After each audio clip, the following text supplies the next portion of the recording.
मनुष्य का सबसे गहरा बंधन भय है और यही भय उसकी सबसे बड़ी कैद है। जब तक भय है तब तक स्वतंत्रता असंभव है। भय ही है जो मनुष्य को असली जीवन जीने से रोकता है।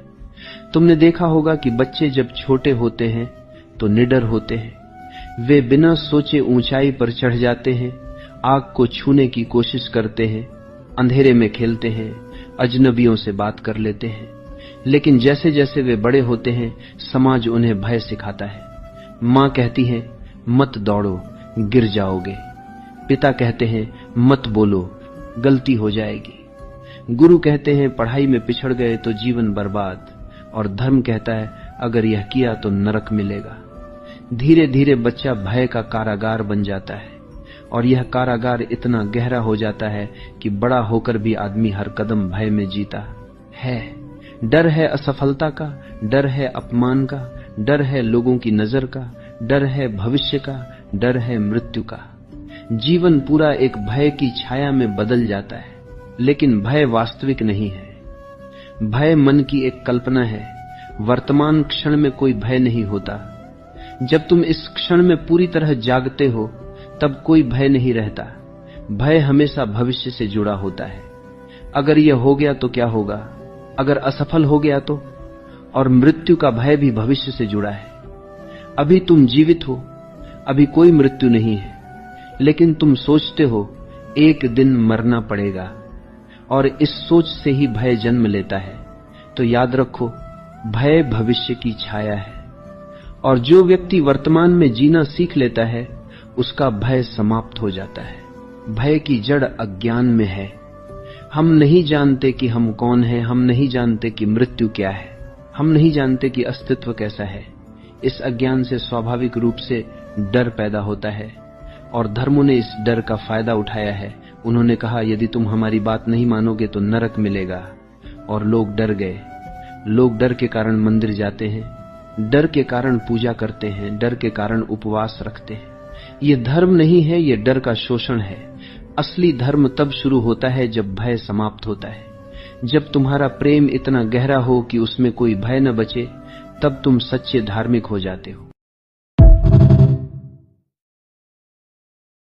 यहाँ चढ़ने के बाद ऐसी ऐसी चीजें देखने को मिलती हैं जैसा दुनिया में कहीं नहीं। दोस्तों, कभी सोचा है कि अगर पहाड़ पर चढ़ने के लिए आपको सीढ़ियां नहीं बल्कि एस्केलेटर मिल जाए तो? बस फर्क इतना कि ये मॉल के अंदर नहीं, पहाड़ के ऊपर जा रहा है। ये है लिंगशान माउंटेन, चाइना। अब आप सोच रहे होंगे ऊपर आखिर है क्या?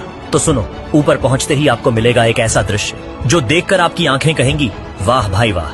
वहाँ बना है एक विशाल कमल का फूल जो धीरे धीरे खुलता है और उसके बीच से छोटे से बुद्ध का जन्म होता है, गोल्डन चमक में लिपटा हुआ। और तभी 9 ड्रैगन निकलते हैं जो ऊपर से पानी बरसाते हैं, जैसे खुद स्वर्ग स्वागत कर रहा हो। लोग इसे कहते हैं 9 ड्रैगन्स बेदिंग द बुद्धा। मतलब जब बुद्ध का जन्म हुआ तो 9 दिव्य ड्रैगनों ने उनके ऊपर पवित्र जल बरसाया था। और यहाँ उस पूरे पल को टेक्नोलॉजी और आस्था से इतना खूबसूरती से रिक्रिएट किया गया है कि आपका जबड़ा सच में नीचे गिर जाएगा। भाई ये असली है क्या? और इस पूरे शो के पीछे खड़ा है 88 मीटर ऊंचा बुद्ध का स्टैचू। इतना ऊंचा कि नीचे खड़े होकर देखो तो गर्दन दर्द करने लगती है।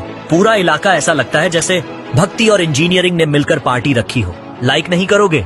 कहीं बुद्धा गुस्सा हो गए तो लाइक नहीं करने वालों का खेल खत्म।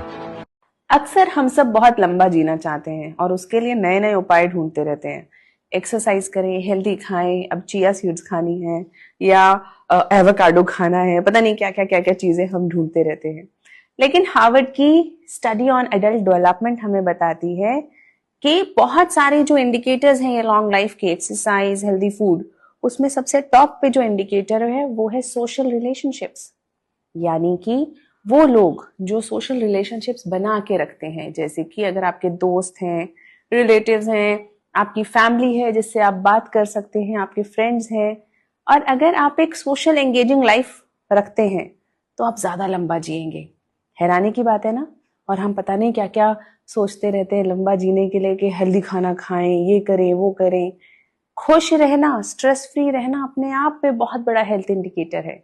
यानी आपको खतरा सिर्फ पोल्यूशन, एक्सीडेंट्स और जो sin goods like alcohol, inactivity and all of this, इस ओबेसिटी, इन सब चीजों से ज्यादा खतरा जिस चीज से है वो है आइसोलेशन। तो अपने आप को आइसोलेटेड ना होने दें, लोगों से बात करें, उनके साथ अच्छे से जेल अप करें.